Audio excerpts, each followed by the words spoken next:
Domingo da solenidade da Ascensão do Senhor.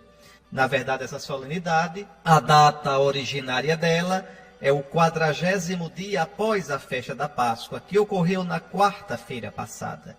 Mas aqui no Brasil, a igreja transfere essa festa da quarta-feira passada para o domingo, para hoje, para que um maior número de fiéis possa participar desta solenidade. O Senhor, depois de 40 dias, aparecendo ressuscitado, vivo aos seus discípulos, falando-lhes do significado da sua paixão, da sua ressurreição, mostrando-lhes que tudo o que lhe acontecera foi cumprimento do que os profetas haviam anunciado em nome de Deus, o Senhor Jesus, depois disso, despediu-se dos seus discípulos, dos seus apóstolos, numa última aparição. Abençoou-os, enviou-os em missão. E agora nós vamos nos encontrar, se Deus quiser, no final dos tempos. Cada um no momento da morte e no final dos tempos a igreja inteira na ressurreição da carne. Haveremos de nos encontrar com o Senhor. Vivemos nessa esperança, vivemos nesta certeza. O mundo não mais me verá, mas vós me vereis, porque eu vivo e vós vivereis. Mas vamos escutar as leituras de hoje, porque nelas a gente vai meditar sobre o mistério desta festa. Meus queridos irmãos, essa leitura tem muita coisa para nos dizer do ponto de vista espiritual, para a nossa meditação, mas também é muita coisa aqui para eu explicar para vocês. Nós estamos aqui no começo dos Atos dos Apóstolos. Você sabe quem é o autor dos Atos?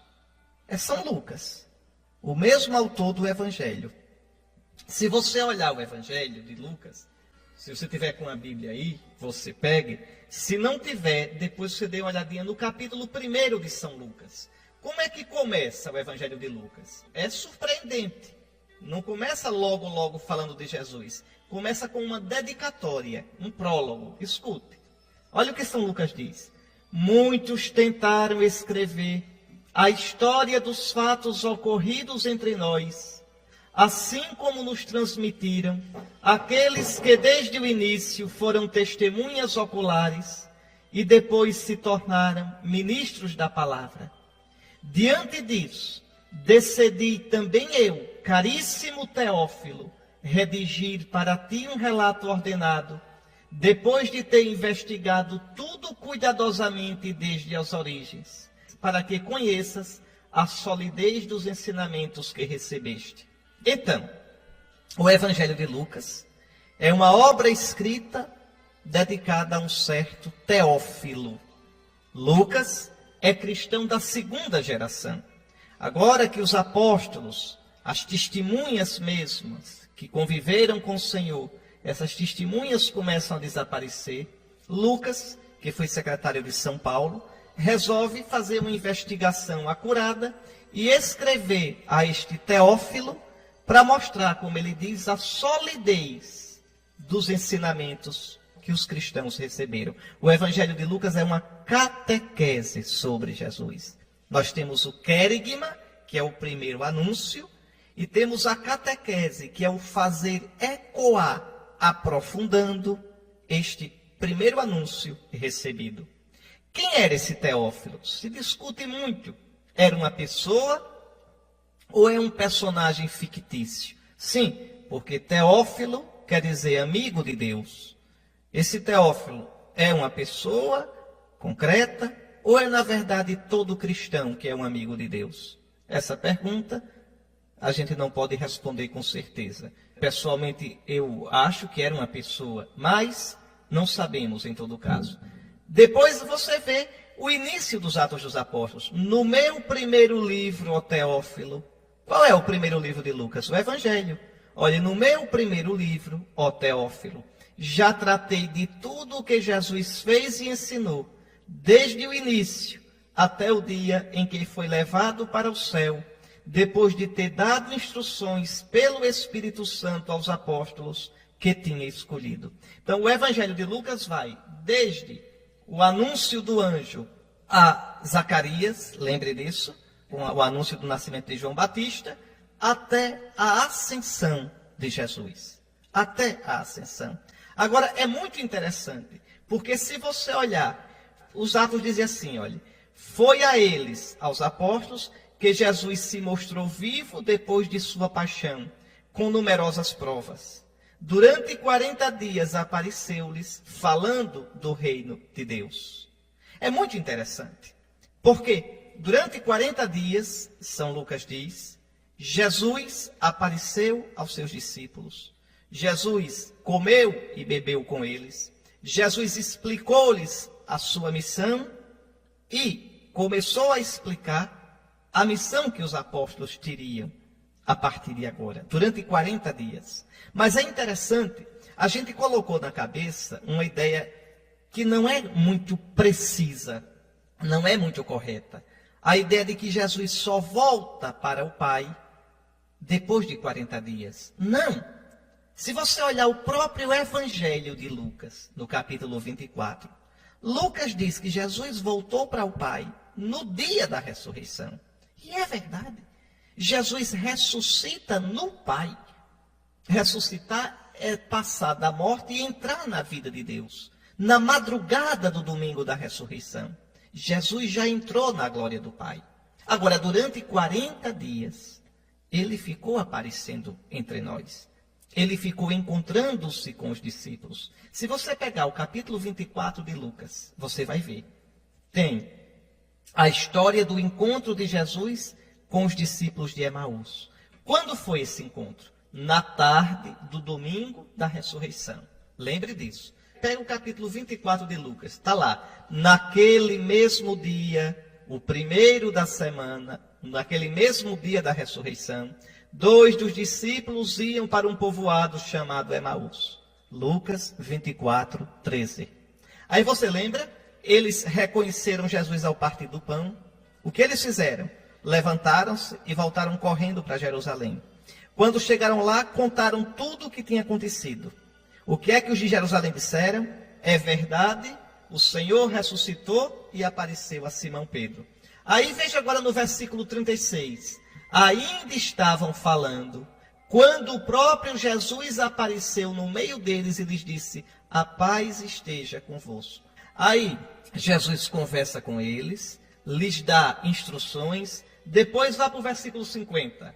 Então Jesus levou-os para fora da cidade, até perto de Betânia. Ali ergueu as mãos e abençoou-os, e enquanto os abençoava, afastou-se deles e foi elevado ao céu. Está vendo? Eles o adoraram.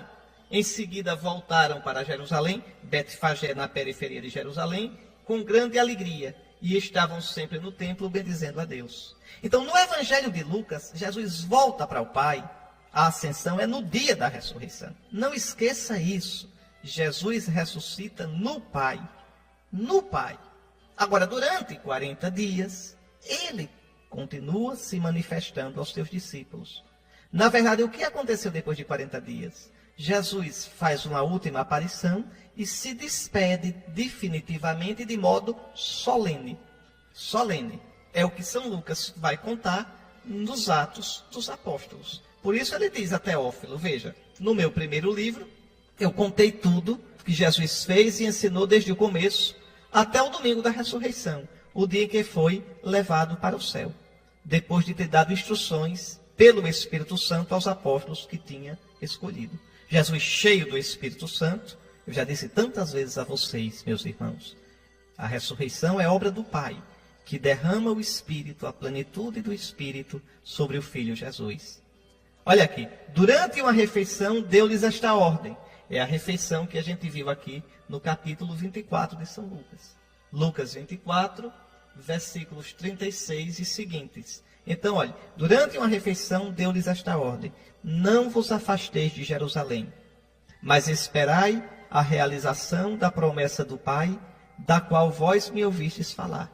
João batizou com água, vós, porém, sereis batizados com o Espírito Santo dentro de poucos dias. É muito interessante, porque São Lucas procura valorizar as aparições de Jesus em Jerusalém, para mostrar que a evangelização começa de Jerusalém, vai pela Terra Santa, Samaria, e chega até os confins da terra, Roma. Jesus diz na leitura de hoje, Atos 1:8, sereis minhas testemunhas em Jerusalém, em toda a Judeia e na Samaria e até os confins da terra. Como é que termina os Atos dos Apóstolos? Terminam Paulo preso em Roma pregando o Evangelho. Quer dizer, o Evangelho chegou aos confins da terra. Para os habitantes do Império, para um judeu, os confins da terra seria Roma. Atingindo Roma, atinge o Império todo. Então, Lucas quer mostrar isso, a igreja se expandindo como Jesus mandou. Começando em Jerusalém, na Judeia, indo pela Samaria, lembre de Filipe na Samaria, depois passa para Antioquia, onde pela primeira vez os discípulos de Cristo são chamados de cristão. Ali Antioquia já não é mais a Terra Santa, Antioquia é a província romana da Síria. De Antioquia partem as viagens missionárias de Paulo e Barnabé. A primeira viagem Paulo faz com Barnabé. Na segunda viagem, Paulo faz com Silas e Timóteo. Barnabé faz com Marcos, vai para Chipre. E aí o evangelho vai se espalhando até Roma, até os confins da terra. Na força do Espírito Santo. Jesus aqui, cheio do Espírito, já dá instruções na força do Espírito. É muito bonito isso. Então, enquanto Lucas privilegia as aparições de Jesus em Jerusalém, Mateus diz o quê? Ide dizer aos meus discípulos que eu os encontro na Galileia. Por que é que Mateus coloca a Galileia? Porque Mateus está escrevendo o evangelho dele para os judeus. E quer mostrar que agora, se eles quiserem encontrar Jesus, tem que sair de Jerusalém, tem que sair das práticas judaicas, tem que deixar o templo, tem que deixar a sinagoga, tem que deixar os sacrifícios judaicos e irem para a Galileia dos pagãos, a Galileia das nações. Então é outra teologia, tá certo? É outro modo de dizer a mesma coisa. Onde é que a gente encontra Jesus? Ide por todo mundo, pregai o evangelho. A igreja tem que sair do seu útero. Qual é o útero da igreja? O judaísmo. A igreja nasceu da raiz santa de Israel, mas não cabe mais em Israel. Jesus tinha prevenido, ninguém coloca vinho novo em odres velhos. O odre velho é o judaísmo. O vinho novo é o vinho do cristianismo. Se colocar o vinho novo nos odres velhos, o vinho estoura os odres, fermentando, e se perde o odre e se perde o vinho. Ninguém coloca remendo de pano novo em roupa velha, porque o remendo novo repuxa e rasga a roupa velha. Então é isso que a gente está vendo aqui, nos evangelistas. Eles dizem, contando as aparições de Jesus. Então Jesus volta para o Pai no dia da ressurreição. Está certo? Lucas capítulo 24. No entanto, Jesus agora, como está cheio do Espírito Santo, o corpo dele, eu já expliquei isso para você, o corpo dele não obedece mais às leis da natureza nossa. Jesus pode estar num canto e no outro. Jesus pode entrar num lugar com as portas fechadas. Jesus aparece aos 2 de Emaús e aparece a Pedro ao mesmo tempo. É verdade, o Senhor ressuscitou e apareceu a Simão. Então Jesus, sem deixar o Pai, aparece durante 40 dias aos discípulos. Aparece tranquilamente. Está certo? E fala sobre o que? São Lucas diz, olha, durante 40 dias, está aí na primeira leitura, versículo 3, apareceu-lhes falando do reino de Deus. Ou seja, mostrando como, pela sua morte e ressurreição, Deus triunfou. Mostrando para agora como no dom do Espírito Santo, eles deveriam pregar a vitória de Cristo, batizar, instaurar o reino de Deus na terra. O reino de Deus se instaura pelo ministério da igreja. A igreja não é o reino de Deus. O reino de Deus acontece porque Jesus nos trouxe. Em Jesus, Deus reinou na força do Espírito Santo. Eu vim ao Pai para fazer a tua vontade. E todo aquele que crê em Jesus, é batizado em Jesus, recebe o Espírito Santo de Jesus, começa a deixar Deus reinar na sua vida. O reino de Deus começa dentro da gente. Não começa nas estruturas sociais. Ah, agora tem o reino de Deus porque tem um conjunto habitacional novo. Conversa fiada. Isso não é reino de Deus. O reino de Deus é deixar Deus reinar. Deus começa reinando no nosso coração. Deus reina se hoje eu fizer a vontade dele. Senão eu vou matando o reino dentro de mim. Agora, quando Deus reina em mim, quando Deus reina em você, quando Deus reina em nós, aí esse reinado de Deus começa a aparecer nas coisas que a gente faz. no tipo de vida que a gente constrói, na sociedade que a gente edifica. Mas o reino de Deus primeiro está dentro de nós, para poder estar no meio de nós. O reino de Deus estará na sua família, se os membros da sua família deixarem Deus reinar no coração deles. E aí, Deus reinando no coração deles, reinará na família toda. Assim vale para a nossa cidade, para o nosso estado, para o nosso país, assim vale para o mundo. Agora, a semente do reino é a igreja, porque ali se escuta a palavra, ali se celebra os sacramentos, onde Cristo, cheio do Espírito Santo, age em nós. Então, o sinal visível do reino, o reino de Deus em germe, é a igreja. Mas o reino não é a igreja. A igreja está a serviço do reino. A igreja existe para que, anunciando Jesus, a gente tenha os sentimentos de Jesus, receba a palavra de Jesus, a graça de Jesus nos sacramentos e deixe Deus reinar. Então é isso que Jesus explica aos discípulos durante 40 dias. 40 aqui quer dizer um período longo, um período que não é brevíssimo. Bom, durante uma refeição, que refeição? Essa que eu falei no capítulo 24 do Evangelho de Lucas. Durante uma refeição, deu-lhes esta ordem: não vos afasteis de Jerusalém, mas esperai a realização da promessa do Pai. Qual é a promessa do Pai? Olha os profetas. Olha os profetas. Os profetas anunciam que nos dias do Messias, Messias quer dizer ungido pelo Espírito, haveria uma efusão do Espírito Santo. O profeta Joel, por exemplo, naqueles dias, nos dias do Messias, derramarei o meu Espírito sobre toda a carne. Vossos jovens profetizarão, vossos velhos terão sonhos. Então, Deus promete nos dias do Messias, Deus promete no futuro, isso está em Joel 3, 1 e seguintes. Pode olhar, a gente vai escutar esse texto na semana que vem, na festa de Pentecostes. Depois de tudo isso, derramarei o meu Espírito sobre todos os viventes, sobre toda a carne. E então todos os vossos filhos e filhas falarão como profetas. Os anciãos receberão em sonhos suas mensagens, e os jovens terão visões. Está aí. O profeta Ezequiel fala dos ossos secos. Quando o Messias viesse, aqueles ossos secos, que é o povo morto pelo pecado, haveria de receber o Espírito, haveria de ressuscitar. Deus ressuscitaria o seu povo com o dom do Espírito. Lembra disso? Espírito vem dos quatro ventos, entra nesses corpos, e aí, então, o Espírito vem, e aquele povo que estava morto, morto pelo pecado, enrijecido pelo pecado, se torna novamente um povo vivo. Então, várias passagens dos profetas do Antigo Testamento anunciam esse dom do Espírito. É por isso que Jesus diz, na leitura de hoje, que os discípulos não saiam de Jerusalém, mas esperem a promessa do alto. Espere aquele que o Pai tinha prometido, o Espírito Santo, que Jesus mesmo daria. E aí, então, Jesus diz: João batizou com água, vós, porém, sereis batizados com o Espírito Santo dentro de poucos dias. Aqui tem que fazer uma distinção, que o Evangelho de João faz melhor do que Lucas. Qual é a distinção? Os apóstolos foram batizados no Espírito, no sentido do sacramento do batismo, no dia da ressurreição. Lembram? Jesus entrou no cenáculo, as portas fechadas, soprou sobre os discípulos: a paz esteja convosco. Como o Pai me enviou, eu também vos envio. Recebei o Espírito Santo. Então, isso vocês podem ler no capítulo 20 do Evangelho de São João. 20, 19 e seguintes. Então, Jesus ali dá o Espírito Santo. A partir dali, o Espírito habita nos apóstolos. Mas, 50 dias depois, em Pentecostes, o Espírito vem, e aí é só São Lucas que conta, de um modo visível, barulhento, não mais para ser vida nos apóstolos. Isso ele já é desde o dia da ressurreição.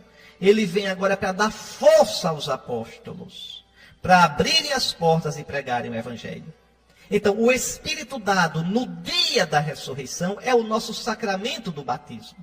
A gente recebe o Espírito Santo como vida, do mesmo jeito que os apóstolos receberam no dia da ressurreição no cenáculo, como conta João 20. Pronto.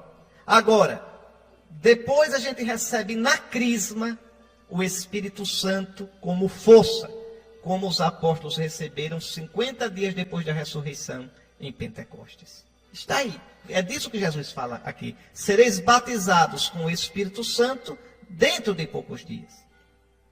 Então, os que estavam reunidos perguntaram a Jesus: Senhor, é agora que vais restaurar o reino de Israel? É interessante, até o fim, os discípulos pensavam que Jesus era Messias político, que Jesus tinha vindo para resolver os problemas sociais e políticos e econômicos de Israel. E Jesus nunca veio para isso. Nunca.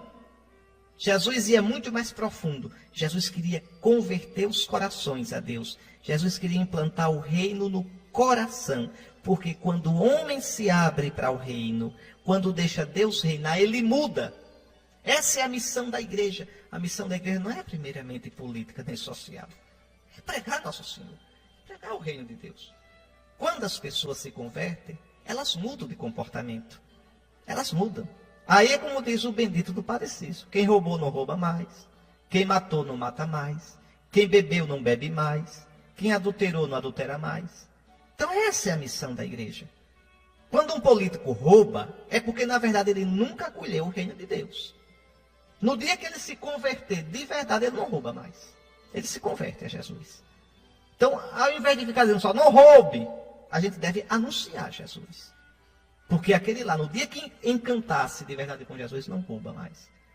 Então, denuncia-se o roubo, anuncia-se Jesus. Se a gente denuncia o roubo com força, com mais força ainda, a gente anuncia Jesus. Pois bem, os apóstolos, como a maioria dos judeus, esperavam o Messias político. E ainda perguntam, repare, os apóstolos eram lentos para entender, eram iguaizinhos a mim e a você. Está vendo? A gente herdou mesmo. Olha, Senhor, é agora que vais restaurar o reino de Israel. É agora que tu vais colocar os romanos para correr. É agora que tu vais botar Herodes para fora. É agora que tu vais manifestar a tua glória a todo mundo. Aí Jesus dá um chega para lá. Veja, não vos compete saber os tempos e os momentos que o Pai determinou com a sua própria autoridade. Então não adianta. Quando vai ser o fim do mundo? Aí calculam e erram. Já calcularam tanto. Não adianta. Jesus está chegando amanhã. Não acreditem nessa gente. Não vá atrás. Jesus nunca fez cálculo de quando ele viria. Quando a gente diz o Senhor vem em breve, é para manter a vigilância. E é porque ele vem mesmo. Ele vem nos irmãos, vem nos acontecimentos, ele vem na hora da morte.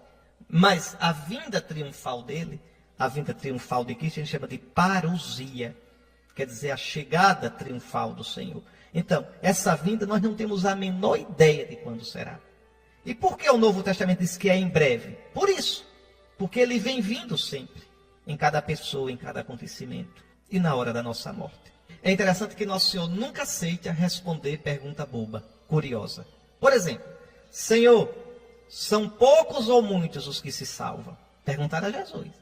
Jesus dá um chega para lá. Ao invés de responder isso, ele diz, olha, esforçai-vos para entrar pela porta estreita, porque muitos vão querer entrar e não conseguirão. Então, ao invés de ficarem perguntando bobagem, cuidem de viver de tal modo que vocês entrem, que vocês se salvem. Está vendo? Jesus sempre chama a gente para a responsabilidade da gente. Sempre coloca os dois pezinhos da gente no chão da nossa vida. A mesma coisa aqui. Senhor, é agora que vais restaurar o reino de Israel. Não vos compete saber os tempos e os momentos que o Pai determinou com a sua própria autoridade. Aí vem, olha, mas recebereis o poder do Espírito Santo, que descerá sobre vós, para serdes minhas testemunhas. Então, vão cuidar da vida. Vão levar o Evangelho, ao invés de ficar olhando para o céu, perguntando quando é que eu volto. Nosso Senhor sempre faz isso com a gente. Jesus nunca aceita responder a pergunta curiosa. Aqui, São Lucas mostra como Jesus pensou um tempo da igreja. Qual é o tempo da igreja? É o tempo entre a sua ressurreição e a sua segunda vinda. É o tempo no qual a igreja deve anunciar o Evangelho. A igreja deve anunciar o reino de Deus, que Cristo veio trazer com a sua vida, morte e ressurreição, e que se torna presente nos sacramentos da igreja. Esse é o tempo da igreja. A igreja de Cristo, a igreja católica, que Cristo fundou e que existirá neste mundo até o final dos tempos. E depois do final dos tempos, a igreja ainda existirá? Existirá. Ela é a igreja militante na terra e é triunfante no céu, como é padecente no purgatório. Muito bem. Então, sereis minhas testemunhas. Essa é a nossa missão. Testemunhar Jesus até os confins da terra. Depois que Jesus diz isso, olha o que São Lucas diz. Jesus foi levado ao céu à vista deles. Não já estava no céu? Estava. Desde a ressurreição. E como é que está com eles? Já expliquei. O corpo ressuscitado de Jesus não obedece às leis nossas. Está no céu e aparece aqui. E por que agora é com toda essa solenidade? Porque é a última aparição. Aqui se encerra o tempo das aparições de Jesus. Jesus depois apareceu a vários místicos. Jesus apareceu a São Paulo, caminho de Damasco. Jesus apareceu a Santa Catarina Labouré, a irmã Faustina. Jesus apareceu a São Francisco. Jesus apareceu a tantos santos. Mas essas são aparições diferentes. A aparição aqui aos apóstolos é física. Os apóstolos podem tocar em Jesus. São aparições de uma qualidade totalmente diferente das manifestações privadas que o Senhor faz depois. Precisa entender isso. Vamos entender. Jesus foi levado ao céu. Quer dizer, o próprio Jesus vai para o céu, ele já está no céu, tá certo? Outra coisa, uma nuvem o encobriu. A gente pensa Jesus subindo, feito um foguete. Se Jesus subisse assim pelas nuvens, ele iria para o céu? Não. Ele iria para Vênus, Saturno, depois saia do sistema solar. Não. A Discovery sobe as nuvens, mas não vai para o céu. Faz feito aquele astronauta russo, Yuri Gagarin. Quando chegou lá em cima, disse, não encontrei Deus aqui em cima. E se tivesse encontrado, seria uma decepção para os crentes. Pensar que Deus está trepado lá em cima. Não! Deus está em todo canto. Quando a gente diz subir ao céu, o céu está numa outra dimensão. Escute bem. E por que a gente diz subir? Pelo mesmo modo que eu digo a uma pessoa que ganhou muito dinheiro, que ela subiu na vida. Ela não subiu escada nenhuma. Eu digo, epa, você subiu, hein? Pois é. Uma pessoa que, numa empresa, teve uma promoção grande. Puxa, você subiu. E você não vai pensar que ela saiu voando. Não é verdade? Então, subir aqui é porque Jesus passa dessa terra para aquela realidade máxima, superior, de glória, de vida, de estar eternamente com o Pai. Subiu ao céu. Mas então por que aqui diz que uma nuvem o encobriu? Porque a nuvem significa, na Bíblia, a presença gloriosa de Deus, o Espírito Santo. Quer dizer, Jesus envolvido pela nuvem, quer dizer, Jesus pertence agora totalmente ao mundo de Deus. Jesus não pertence mais a este mundo. Seu corpo está ressuscitado, sua alma está glorificada. Então uma nuvem o encobriu, de forma que seus olhos não podiam mais vê-lo. É a nossa situação. A gente vê Jesus na fé, né? Na força do Espírito Santo. A gente toca em Jesus. É uma coisa muito bonita. Jesus disse, olha, um pouco de tempo não mais me vereis. É a sexta-feira santa. Um pouco de tempo me vereis ainda. O mundo não mais me verá. Mas vós me vereis, porque eu vivo e vós vivereis. A gente agora vê Jesus na fé. Mas é uma visão muito clara. Você que é cristão sabe disso. Você experimenta Jesus. Jesus fala a você. Você fala a Jesus. Jesus lhe diz sim e lhe diz não. Jesus corrige você, repreende. Não é verdade? Então a nossa experiência de Jesus é viva, mas na força do Espírito Santo. Jesus, nós não podemos mais tocá-lo como tocávamos antes da ressurreição. Por isso São Paulo vai dizer, ainda que tenhamos conhecido Jesus segundo a carne, agora não mais o conhecemos assim. Então agora a gente tem um novo modo de conhecer Jesus. Não é mais um modo carnal, é um conhecimento no Espírito Santo. No Espírito Santo. Nós podemos experimentá-lo, senti-lo, escutá-lo, mas de modo totalmente novo. Ainda que tenhamos experimentado Jesus segundo a carne, agora já não o conhecemos assim. Nem os apóstolos conhecem mais Jesus assim. Está aí. Isso é muito importante a gente entender. E como é, então, que eu conheço Jesus? Conheço Jesus na força do Espírito Santo. Conheço Jesus porque o Espírito Santo dá testemunho dele no meu coração. Conheço Jesus porque o Espírito Santo torna realmente Jesus presente em cada sacramento. Em cada sacramento. Sobretudo no sacramento da Eucaristia. Está aí, meus irmãos. Então, os apóstolos não podiam mais ver Jesus. Continuavam olhando para o céu, enquanto Jesus subia. Apareceram 2 homens vestidos de branco, que disseram: homens da Galileia, por que ficais aqui parados, olhando para o céu? Esse Jesus, que vos foi levado para o céu, virá do mesmo modo como vistes partir para o céu. Aqui está a esperança da igreja. Não tenham dúvida disso. Um dia o Senhor se manifestará em glória. Mas aqui também existe uma ideia errada nossa. A gente pensa que Jesus vai descer. Vai aparecer um dia nas nuvens descendo.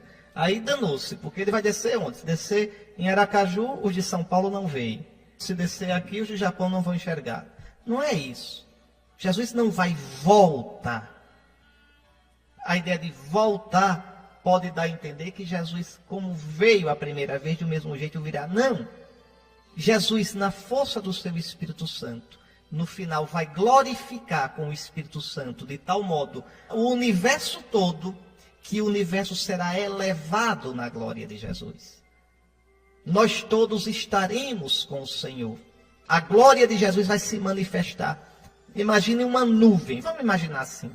A nuvem na Bíblia não é símbolo do Espírito Santo. Imagine uma nuvem de fogo que incendeia o universo todo. O que foi palha vai ser queimado.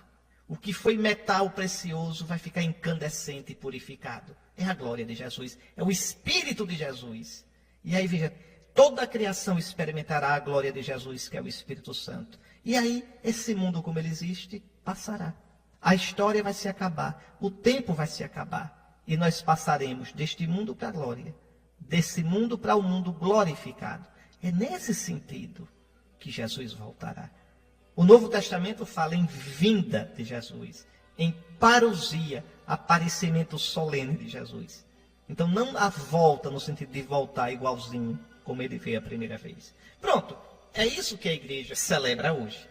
Ainda vou explicar melhor depois qual a diferença entre a ressurreição e a ascensão. Por que celebrar a ascensão? O que é que a ascensão tem de vantajoso para nós? Isso eu digo no fim.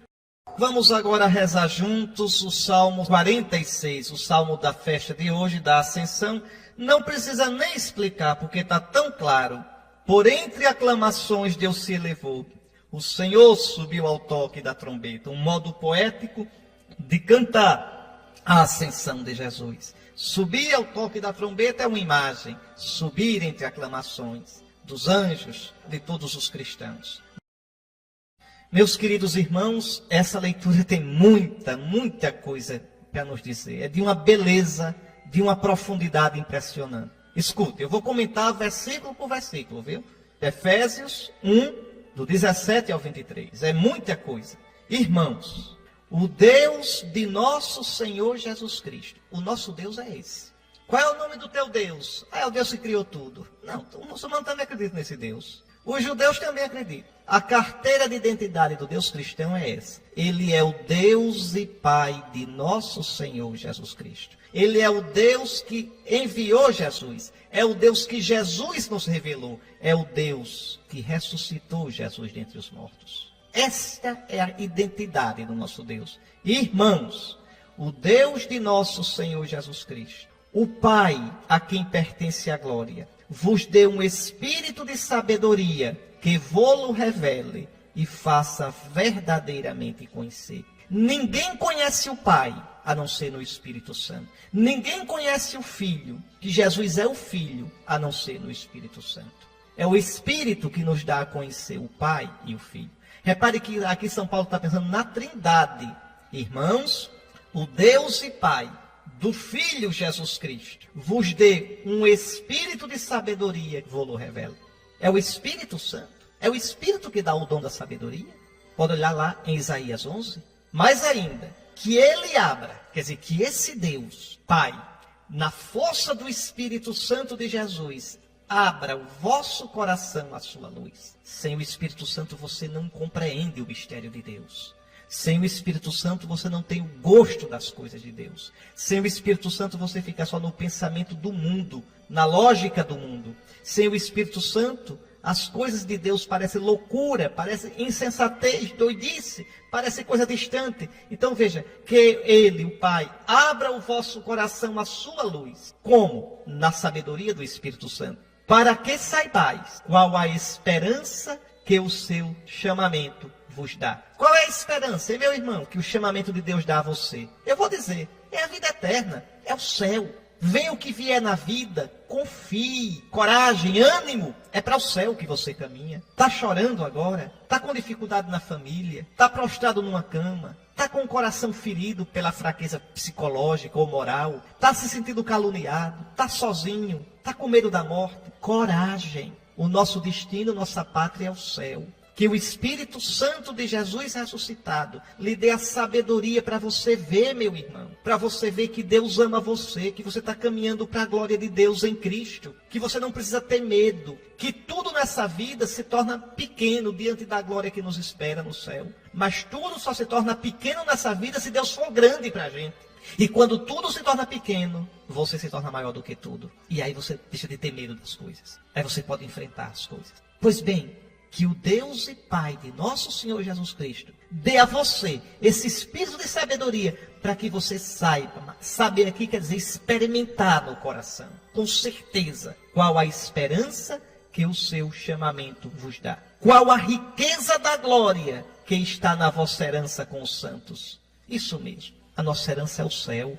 É lá onde estão os santos de Deus já. É para lá que os santos da terra caminham. E que imenso poder o Pai exerceu em favor de nós, que cremos de acordo com a sua ação e força onipotente.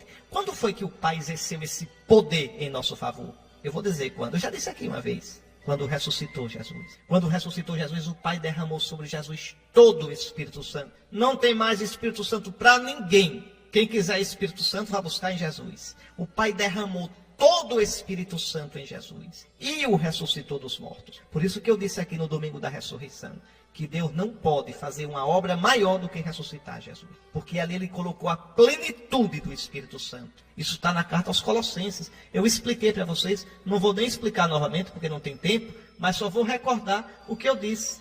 Colossenses, capítulo 2, versículo 9. Nele, em Jesus ressuscitado, habita corporalmente toda a plenitude da divindade. Colossenses 2:9.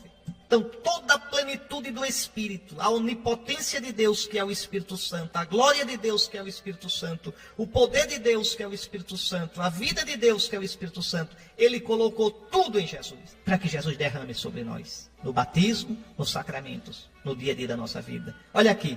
Ele, o Pai, manifestou sua força em Cristo quando o ressuscitou dos mortos e o fez sentar-se à sua direita nos céus. Eu disse quando comentei a primeira leitura. O Filho já ressuscita à direita do Pai. Veja, bem acima de toda autoridade, poder, potência, soberania ou qualquer título que se possa mencionar, não somente neste mundo, mas ainda no futuro. Não tem jeito. Toda a criação está sujeita a Jesus glorioso. E aqui eu vou explicar o sentido da festa de hoje.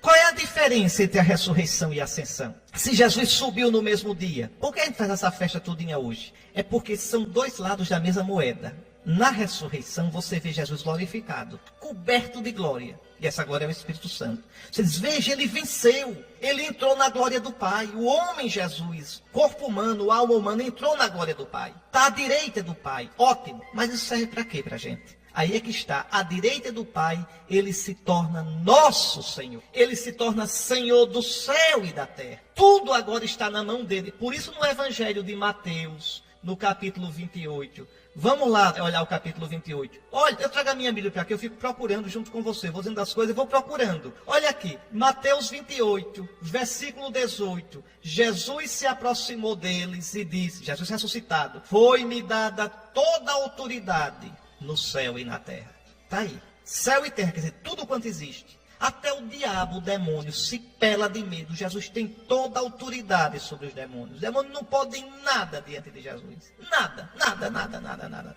Quem reza, quem está unido a Jesus, quem reza o seu tercinho todo dia, não tem que temer nada do demônio. O demônio se pela de medo. Se pela de medo, tá certo? Não pode nada, é um coitado, um fracassado, mentiroso. Só é forte para os bestas porque ele engana. Então toda a autoridade me foi dada no céu e na terra. Jesus está cheio do poder do Espírito. Então São Paulo diz, olha, ele recebeu do Pai toda a autoridade, não só neste mundo, mas ainda no mundo futuro. É para sempre, é para sempre. A autoridade de Jesus nunca vai ter fim. Aí eu me divirto quando eu penso nisso. Tem uma passagem aqui na Bíblia bem interessante, que os nossos irmãos protestantes deviam ler com muita atenção. Alguns deles que vêm criticar a gente. É no capítulo 15 da primeira carta aos Coríntios. Lá tem uma frase interessante. É porque a ideia vai chegando, aí eu vou colocando. Deixe-me dizer aqui a você, nesse instantinho. 1 aos Coríntios 15, São Paulo vai dizer que Jesus, no fim de tudo,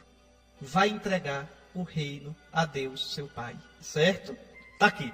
1 aos Coríntios 15, 26. O último inimigo a ser destruído será a morte. Aí depois, quando tudo tiver submetido ao Filho, versículo 28. Mas quando tudo lhe estiver submetido, então o próprio Filho se submeterá àquele que lhe submeteu todas as coisas, para que Deus seja tudo em todos. E por que isso? O São Paulo explica no versículo 25. Suba um pouquinho. Diz, pois é preciso que ele reine. Quem reine? O Filho Jesus. Até que Deus ponha todos os seus inimigos debaixo de seus pés. Atenção.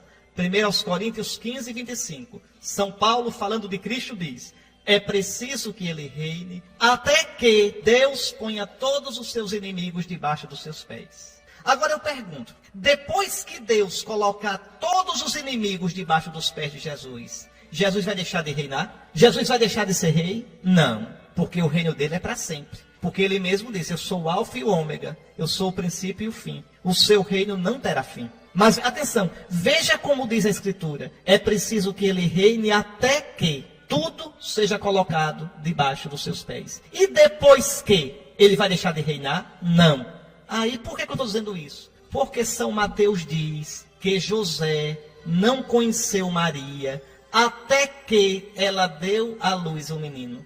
Aí, alguns irmãos protestantes dizem, está vendo? Não conheceu até que, depois que o menino nasceu, ele conheceu. Não, é a mesma coisa daqui. É porque isso aqui traduz o grego. Em português, quando eu digo até que, quer dizer que depois que a coisa mudou. Eu era gente até que, depois que não sou mais. Mas em grego, até que é só até que. Não quer dizer que depois que mudou nada. E como traduz do grego para o português, então a gente fica com o sentido errado. Então vamos lá. Se você disser que depois que Maria deu à luz, José a conheceu, você tem que dizer que depois que Jesus, o Pai, submeter tudo aos seus pés, Jesus não vai reinar mais.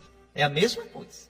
Mateus diz, José não conheceu Maria até que ela deu à luz. E depois continuou sem conhecer. Mesma coisa aqui. É preciso que ele reine, que Jesus reine, até que Deus ponha todos os seus inimigos debaixo dos seus pés. E depois que colocar os inimigos, vai deixar de reinar? Não, vai continuar reinando. Como José continuou sem conhecer Maria, mesmo depois que ela deu à luz. Então é muito interessante isso. Pois bem, o reino de Cristo não tem fim. Cristo, o glorioso no céu, sim, ele pôs tudo sob seus pés, e fez dele, que está acima de tudo, a cabeça da igreja, que é o seu corpo. Aqui duas coisas importantes. Cristo está glorioso no céu. Ele agora, cheio do Espírito Santo, derrama esse Espírito Santo sobre nós, no batismo, nos sacramentos, e assim nos dá a vida eterna. Por isso São Paulo diz que o Deus, o Pai de nosso Senhor Jesus Cristo, vos deu um espírito de sabedoria, para que experimenteis qual é a grandeza do chamado de Deus para vós. Qual é a vossa esperança? Agora, tem uma coisa linda no final. Esse Cristo que está na glória,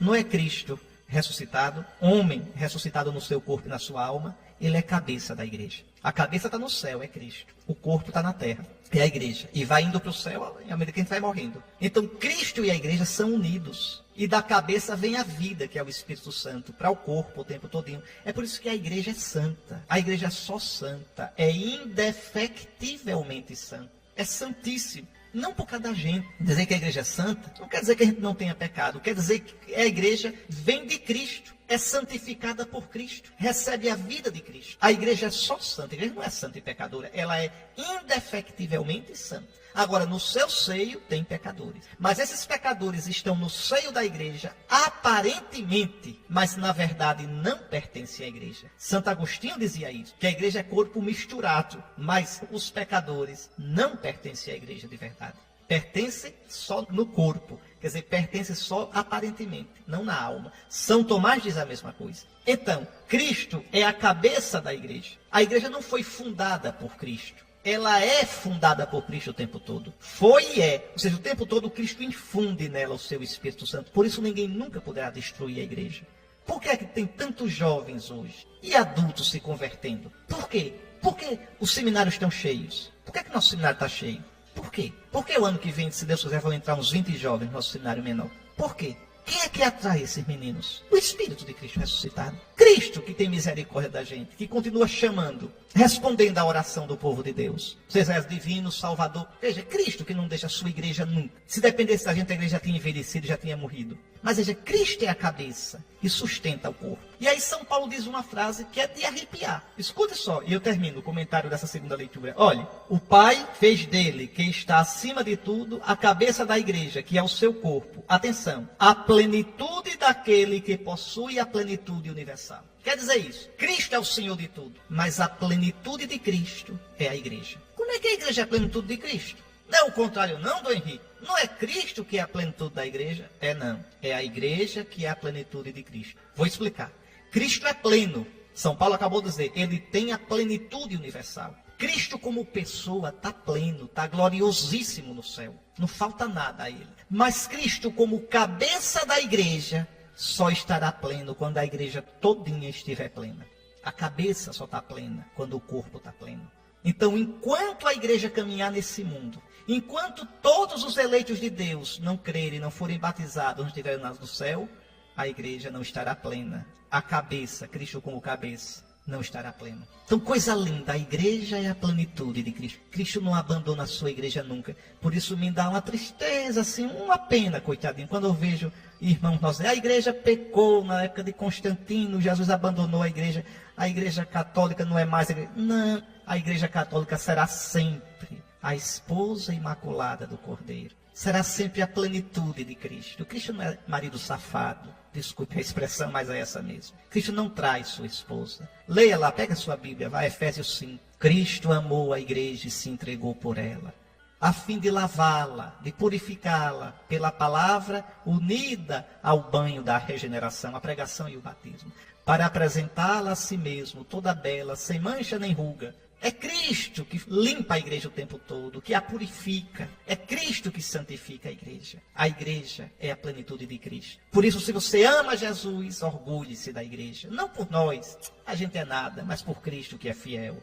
Nossa mãe católica. Por isso, no Apocalipse, João vai dizer, eu vi a esposa do Cordeiro, toda enfeitada de linho, o linho da glória, o linho da pureza. E a esposa diz, cheia do Espírito Santo, vem, Senhor. Pense a esposa com saudade do esposo. E o esposo diz, eu venho em breve. E assim termina esse romance. Vem, Senhor Jesus, Maranatá. Veja, a Bíblia termina com esse romance todinho entre Cristo e a sua esposa, a igreja. E a gente nasceu, todo mundo de uma barriga só, do útero da igreja, da nossa mãe católica, que é a pia batismal. É a pia batismal. É bonito demais. Para resumir, qual é a diferença então entre ressurreição e ascensão? Na ressurreição, Cristo está glorioso. Na ascensão, à direita do Pai, essa glória vai ter influxo sobre nós. Ele se torna agora nosso Senhor, se torna nosso Salvador, nosso juiz. Juiz da história toda, juiz do mundo todo, Senhor de todo o céu e da terra. Ele não era antes como Deus era, como homem, só agora que foi glorificado. É na sua humanidade, entenda, é o homem Jesus, é o Filho de Deus com a sua vontade humana, com o seu sentimento humano, com o seu coração humano, com a sua carne humana, que agora está na glória. Por isso a festa é nossa. Porque onde está a nossa cabeça, o corpo todinho vai chegar. Olhe para o céu hoje com o seu coração. Veja Jesus, o homem Jesus lá, sentado à direita do Pai. Pois onde ele está,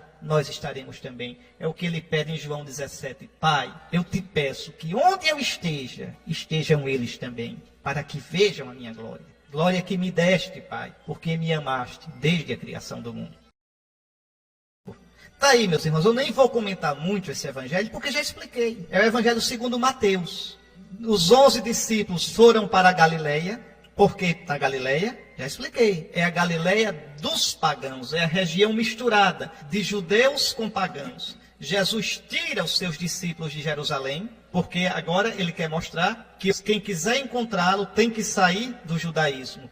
Quem quiser encontrá-lo tem que ir para a Galileia. Se você pegar o capítulo 4 de São Mateus, Mateus 4, 12, Jesus vai morar em Cafarnaum, na Galileia, e aí diz o seguinte, versículo 15 agora, terra de Zabulon, terra de Neftali, caminho do mar, região além do Jordão, Galileia entregue às nações pagãs. A Galileia era a região mista de judeus e pagãos. Jesus agora manda a sua igreja para o meio dos pagãos. Manda a sua igreja para a Galileia, para ser luz das nações. O povo que estava nas trevas viu uma grande luz. Para os habitantes da região sombria da morte, uma luz surgiu. Pode pegar sua Bíblia, Mateus 4, versículos 12 ao versículo 17. A igreja tem que ir para a Galileia do mundo, anunciar Jesus e dizer, convertei-vos e crede nessa boa nova. Os discípulos vão para a Galileia para um monte que Jesus tinha indicado. Por que o monte?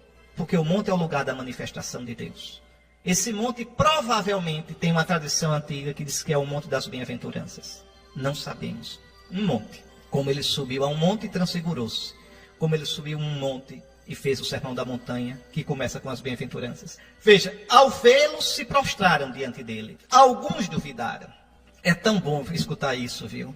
Porque nos fortifica e nos consola. E também mostra que o evangelho não é inventado. Se fosse tudo inventado, Ave Maria, ninguém duvidava. Era uma luz tão grande. Foi um negócio tão grande que ninguém duvidou. Não, não é assim na vida. Alguns duvidaram. Desde o começo foi assim e vai ser assim até o fim. Não seja não dos que duvidam. Seja não. Lembre do que Jesus diz. Porque tu viste, Tomé, tu acreditaste. Felizes os que sem verem acreditarão. Então Jesus aproximou-se e falou.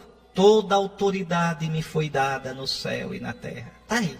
Ele já é Senhor, já está à direita do Pai. Portanto, ide e fazei discípulos meus todos os povos. Essa tradução aqui não é boa. Jesus não manda que todos os povos sejam cristãos. É ide e fazei discípulos meus dentre todos os povos. Então, no meio de todos os povos deve haver cristãos. Deve estar a igreja. Deve estar a igreja. Como pequeno rebanho. Como luz. Como sal. O tiquinho de sal que dá sabor à comida toda. Então é isso sim. Ide, fazei discípulos meus dentre todos os povos, batizando-os em nome do Pai, do Filho e do Espírito Santo. Batizar é entrar na igreja, viu? Ninguém se batiza sozinho. Eu acho tão interessante quando diz assim, religião não salva, quem salva é Jesus. Concordo. Eu assino embaixo, religião não salva. Nenhuma religião salva, quem salva é Jesus. Agora Jesus fundou uma religião. E só salva nela. Isso aqui é bonito. Jesus fundou uma religião. Tem uma religião verdadeira. Tem uma igreja verdadeira. Aquela fundada por Jesus. A igreja não salva. Mas Jesus que salva, fundou uma igreja para ser suas mãos, sua boca, seus pés, ser instrumento de salvação. Quando alguém lhe disser religião não salva, diga, é verdade. Quem salva é Jesus. E ele que salva fundou uma igreja. Deu à igreja o poder de batizar, mandou a igreja pregar, mandou a igreja celebrar a Eucaristia e perdoar os pecados. A quem perdoardes os pecados serão perdoados, a quem não perdoardes serão retidos. E aí agora? E agora? Tá vendo? Não adianta. Ah, mas Deus é um só. Exatamente porque é um só uma religião é verdadeira. Se existissem 1000 deuses, então teria 1000 religiões verdadeiras. É verdade, Deus é um só, então obedeça a esse Deus. E abrace a vontade desse Deus, desse Cristo que fundou a Igreja Católica. Tá vendo como é o negócio? É sério, é sério. É porque fica muita historinha assim, solta. Ah, eu me confesso diretamente a Deus. Se confessa, pois ele não perdoa. Pode morrer de se confessar. E não perdoa não? Não. Porque ele mandou você se confessar direitinho. A quem perdoardes os pecados, ele diz aos apóstolos, eles serão perdoados. A quem não os perdoardes, serão retidos. Então não adianta. Quando você se confessa diretamente a Deus, Deus diz, mas espera aí, eu não instituí o sacramento da confissão. O que é que esse caboclinho está fazendo? Não, não tem perdão não. Está cometendo mais um pecado, desobediência, soberba, querer fazer do seu jeito. Se alguém me ama, guarda a minha palavra, cumpre o meu mandamento. Veja, né? Às vezes as pessoas dizem, com que autoridade a Igreja Católica diz isso? Com a de Cristo. É tão fácil a resposta. Com a de Cristo. Ela não tem autoridade nenhuma dela. Mas todo o poder me foi dado no céu e na terra de Jesus. Ide, eu vos envio. Recebei o Espírito Santo. Pronto, quer mais autoridade do que essa? A de Cristo, tá certo? Uma vez, eu dando uma entrevista numa rádio aqui em Aracaju, fiz uma crítica ao ex-frade Leonardo Boff. Aí um ouvinte ligou abusado, com que autoridade o senhor diz? Com a de Cristo, meu amigo, eu sou bispo da Igreja de Cristo, sou sucessor dos apóstolos, com essa autoridade. Não quero outra. Não é autoridade que ninguém me dá, é que Cristo me deu sem eu merecer. Sem eu merecer nada. Nada. Não sei porque Nosso Senhor me chamou para ser bispo, me fez bispo. Mas me deu essa autoridade, que eu devo usar com temor e tremor, mas com toda a convicção. Como você deve usar a sua autoridade de cristão, de anunciar Jesus, com toda humildade, como disse São Pedro na semana passada. São Pedro, na primeira carta, diz que nós devemos estar sempre prontos a dar a razão da nossa esperança a quem nos pedir essa razão. Lembra que São Pedro disse isso? Agora, que devemos fazer isso com humildade, com o espírito de paz, com tranquilidade. Mas devemos fazer sem medo, porque Deus não nos deu um espírito de medo, mas nos deu um espírito de força, nos deu um espírito de coragem. Então a gente nunca esqueça isso não, e vá adiante mesmo com coragem. Nós temos essa autoridade dada por Cristo. Você olhe depois aí direitinho, na primeira carta de São Pedro. Estais sempre prontos a dar razão da vossa esperança a quem pedir essa razão. Mas fazer isso com humildade, fazer isso de modo respeitoso, né? Mas com coragem, com toda a coragem, com toda aquela autoridade que nos foi dada por Jesus. Muito bem, Jesus, toda a autoridade me foi dada no céu e da terra, ide, batizai, né? Em nome do Pai, do Filho e do Espírito Santo. Quer dizer, entrar na igreja. Depois, ensinando-as a observar tudo o que vos ordenei. Não tem jeito. O cristão tem que viver na vontade de Cristo. O cristão não pode viver na lógica do mundo. É missão da igreja. Veja, Jesus que manda ensinar o que Jesus mandou. O mundo não vai gostar, né? Agora, na Alemanha, um ministro meio aloprado quer que o Papa peça desculpa aos homossexuais. Por que pedir desculpa? Não porque está dizendo que a relação homossexual não é correta. Não é para pedir desculpa, não. É para repetir o que já disse. Diante de Deus, a relação homossexual não é correta. Pronto. Quem quiser ter, tenha. Mas não é correta diante de Deus. A palavra de Deus é clara. Então pronto. Jesus nos manda ensinar a observar tudo o que vos ordenei. E eis que estarei convosco todos os dias, até o fim dos tempos. Observe que Mateus não diz que Jesus subiu ao céu. Diz não. A última frase de Jesus é essa: eu estarei convosco. Por que Mateus não conta? Mateus não crê não nisso, é? Crê. Mateus não estava lá não? Estava. E por que ele não conta? Vou explicar. Porque no capítulo 1, Mateus diz que o nome do menino é Emanuel, Deus conosco. Então a última frase é essa: eu estarei convosco. Eu sou Emanuel. Ele foi para o Pai, mas nunca mais vai nos deixar, porque está presente na força do seu Espírito. É isso. O que é bonito é que cada evangelista conta a coisa de um jeito, que sempre nos dá uma lição belíssima. Eu queria lhe desejar uma santa solenidade da Ascensão. Lembrar que domingo que vem é a solenidade de Pentecostes. Procure viver bem essa solenidade. Podendo se confessar, se confesse. Deixar-se guiar pelo Espírito de Deus, para ser realmente cristão de verdade. Preparar-se bem para essa festa que encerra o santo tempo da Páscoa. E agora, de todo o coração, eu lhe dou a bênção. O Senhor esteja convosco. Abençoe-vos o Deus Todo-Poderoso, Pai, Filho e Espírito Santo. Ficai em paz e que o Senhor vos acompanhe.